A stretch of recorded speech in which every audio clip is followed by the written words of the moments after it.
رب العالمين horta marka hore waxaan aad iyo aad ugu mahadnaqayaa magaalada wadamada ka qayb galay saxaas Ethiopia iyo DB World ay Imaaraadku leeyihiin iyo Soomaaliya waxaan baleenayaa waa talaabo aad iyo aad u soo dhaweynayno waxa halka ka muuqata arrimo badan waxa ka muuqata in Soomaaliland ay noqotay dal la aamini karo oo la isku halin karo oo heshiis geli kara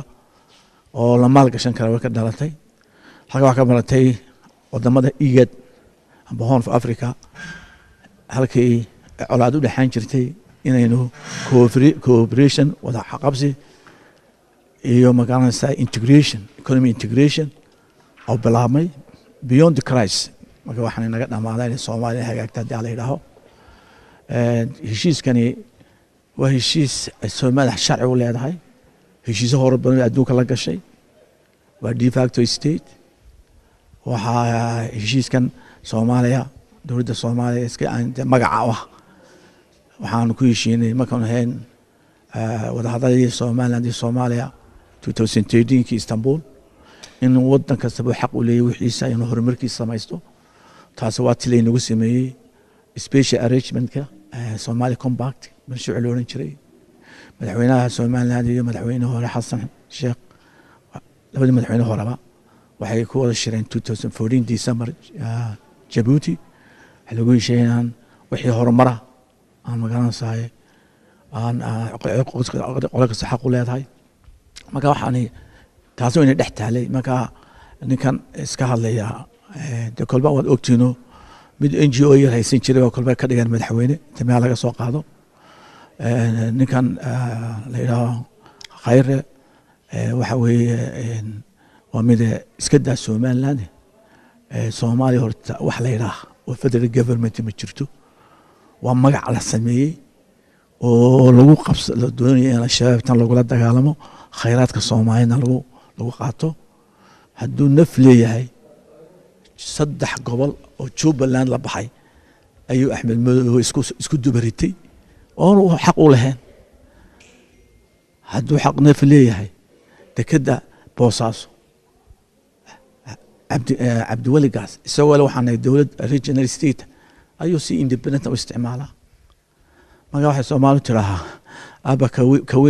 ka yariga cilo ka weyn igu soo daa Abdi Wali uu ka baqay inagana oo masterkiisa hore ma ogtay marka waxa weeye ninkan dilaalis baa lagu sheegay oo Somali Gas and Oil company oo ay aragtay deeqa tiriba marka uu joogay meesha markii arinta dhacayso dilaalis laantaas marka anagu aan ognahay maanta Soomaaliya waxaan dawlad lagu sheegay waxa gacanta ku haya Axmed Madow Farmaajo iyo Axmed iyo Abdi Wali Gaas marka Farmaajo la macaamilna saacid may dooran wuxuu leeyahay walaa doortay Soomaaliya doortay waayo heerkooda xitaan dooranay wala magacaabay Farmaajo madaxweyne Farmaajo insha Allah taala ka wada xiriirina inuu waxan la qabo dilaalkan iyo inuu isagu ku kooban tahay waxaan arkaa inuu isagu ku kooban tahay laakiin waxaan sheegaynaa inaanu ka talin karin isaga inanta yar magaalada Soomaali Bantugi wasiirka dekedaha ya kama berbera kama talin karaan waa qaladkan saxayno 60kii dhacay inta la dalkeega waxaan noqoninba uu ka hadlo waxaan kale aanu sheegaynaa shacabka reer Soomaaliland wasiir kharijiyaha Djibouti waa aragteen halku istaagay marka hadaba ragii dadkii kale saar waayay gacalka iyo qaranka taasoo inoo marxad falay Djibouti ka agtahay marka absiyaasha waxaan leeyahay baasha qaranka iyo siidinimadu meel ma wada galaan qaranka ayaa ka muhiimsan muddo gudoomiye waxa hadda wasiirka arrimaha dibadda wuxuu taageeray dawladda federaalka joojintaas ay sheegtay inaanu sharci darro tahay heshiiskaas waxaan leeyahay Somaliland iyo Soomaaliya wada hadallada Djibouti bay ku kulmayaan miyana caqabad ku noqon karin dhaxsida uga noqon karta wada hadallada Somaliland waa tan ogaanay waxaan la kulmi lahaa Farmaajo madaxweynaha ya dadkii wax xukumi jiray ma ogtahay anoo ninkan awslaa hadiis ku qaadan meena awska iibin jiray kuwa waan isaga eegina hadii la yiraahdo inuu waxaan la qabiyeen kalo markaas aan talaba qaadina inaan kaba qayb galno jabuutina waxaan weydiinaa in qoladii daafacaysay lahaa faysal dheemaal buu qaatay kaayaga baasboor qaatay maanta kala caddaatay ma ogtahay iyo macawiso ma ogtahay marka iyagana kaasna waan eegaynaa waan ka tashananaa oo tegayna madaxweynaha cabdiraxmaan waa is arkaynaa mowqif midaysan baanu ka gaadhaynaa mowqif midaysan laakiin waxaan idiin sheegayaa waxa ogaataan cadaawadda idiin qaban madaxda halkaas ee fashilantay laakiin shacbigaa magaarsa uu ka soo jeeda ninkaasi waa beelcee beesha habari hawiya la idhaha anagu xumaan waa qabno isaga arrintu ku koobantay isagay ku koobantay wax dowlad la yidhaha Soomaaliland federal government ma jirto waa lagu macaamiliyo Soomaali lagu baabiinayo oo dhalinyarta lagula dagaalamayo khayraadka lagu guranayo laakiin wax dowlad yidhaha ka ma jirto Soomaali laba wadan bay ka taal Soomaaliland iyo Soomaaliya tani waa jirtaa Soomaaliland waa jirtaa oo adduunka la macaamisha laakiin wax Soomaaliya ma jiro digma qor ma haysto ma tii kara xalane kismaayo wax uga dhow huura uga dhow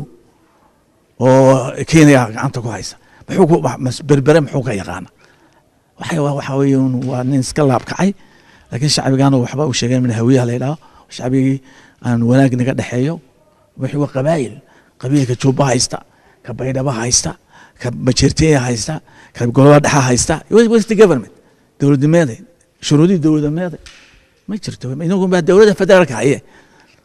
dowlad qabaa'ilka ku qora wiliga ha qoran dowladda ku qorina ha ku qoran inaga waa burmudgan waxaan jirin marka waynu insha Allah taala waynu arinteen waa dhamaysanayna laakiin keena xun waxa ka xunkaasi ka inaga inuu jira ilaahay kale gareen gacalka iyo qaranka iyo magacanaysa sharafta iyo dowladnimo kale gareen martida jecel in marti noqdo baasaboor martiyo oo qaad martiyo oo macawiso martiyo ka la hadla muddo gudoomiye marka laga tago istifaacidda Soomaaliland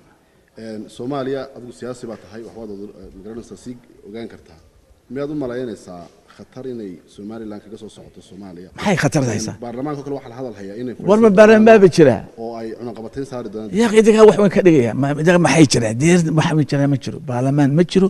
shakhsiyaad laga soo waray qaar inaga xitaa ku jira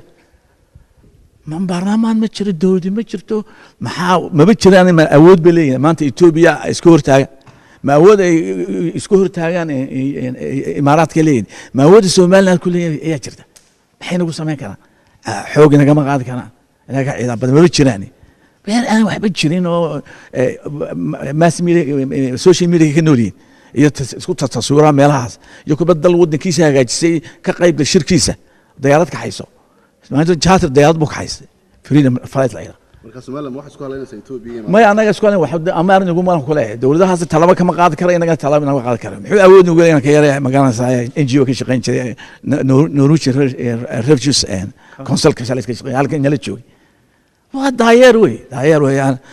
kursi aanu qalin la saaray